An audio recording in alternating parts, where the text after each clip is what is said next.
Hello everyone, welcome to Learning Literature with Beauvoir. In today's video, we are going to talk about 5 most important literary theories that are very important for competitive exams like NET and SET.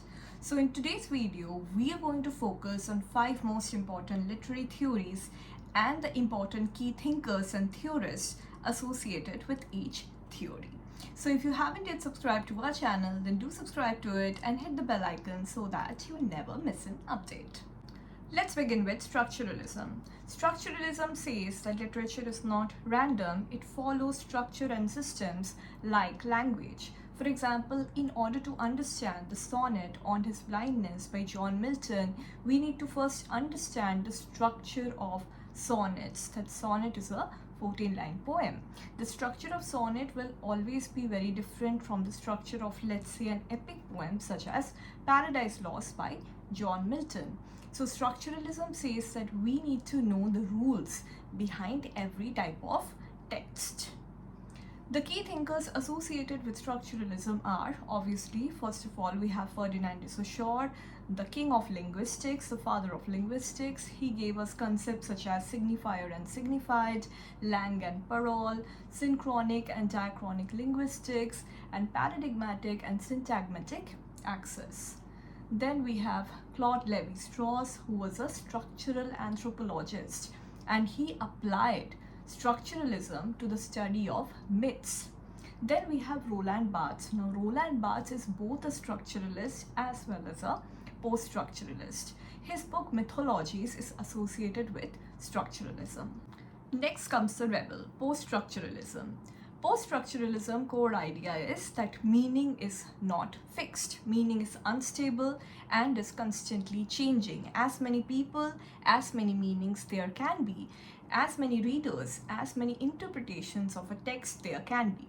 So if structuralism says that there is a system, post-structuralism will say that the system is unstable. Structuralism says that every signifier points to a particular signified. Post-structuralism says that one signifier results in a chain of signifiers and does not point to a concrete signified. So the key thinkers are Jacques Derrida, who gave us deconstruction and told us that meaning is always deferred. Then we have Michel Foucault, who talked about power and knowledge. And we have Roland Barthes, who is both a structuralist and a post-structuralist. His book, Death of the Author, is associated with post-structuralism. Next, we have feminism or feminist theory, one of the most asked and evolving areas in NET. Feminism basically asks, where are the women in literature? Who is writing the story? Whose voice is missing? It questions, reinforces, and decodes patriarchy. The key thinkers of feminist theory are Mary Wollstonecraft, who wrote Vindication of the Rights of Women, Virginia Woolf, who wrote A Room of One's Own, Simone de Beauvoir, who wrote The Second Sex, One is not born but rather becomes a woman, Elaine Showalter, who gave us the concept of gynocriticism, Helen Sixers, who gave us the concept of écriture feminine, Judith Butler, who talked about the performative nature of gender in Gender Trouble, that gender is performative. Next, we have post-colonial theory, again a very important area in NET. The core idea is that literature reflects the impact of colonialism and its aftermath. Important key thinkers are Frantz Fanon, who wrote Black Skin, White Masks, Edward Said, who wrote Orientalism and said that the West constructs the East. Homi Bhabha wrote The Other Question and gave us concepts such as hybridity, ambivalence, and mimicry. And Gayatri Spivak, who wrote Can the Subaltern Speak?, where she wrote how the voices of the colonized are silenced, how the marginalized are silenced.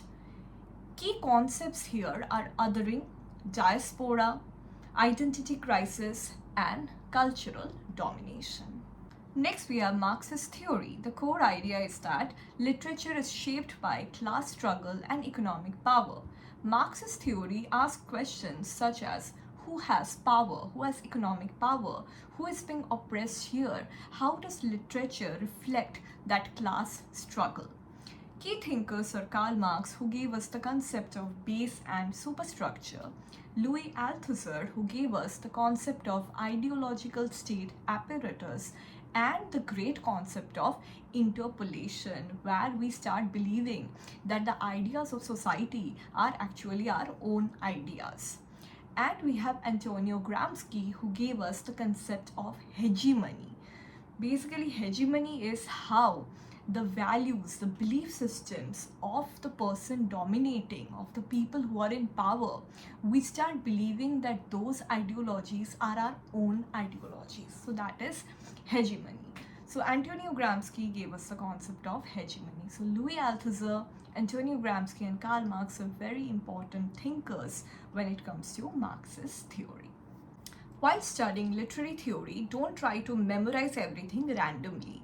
Rather focus on the core concepts, link theorists with keywords, and practice MCQs repeatedly. My Paper 2 NET English crash course is starting from 30th March. It is a 10-week program comprising of 40 online live sessions, detailed study notes, and 1600 plus MCQs and PYQs. You can find the link in the description along with the early bird offer. The early bird offer, where I am giving 20% discount, is available for a very limited time. So if you're interested, please register as soon as possible to get the early bird offer. So I'm going to complete the entire course in a structured manner in the NET crash course starting from 30th March. So do look it up in the link given in the description, and I will see you soon in another new video. Thank you so much for watching, and don't forget to subscribe to our channel.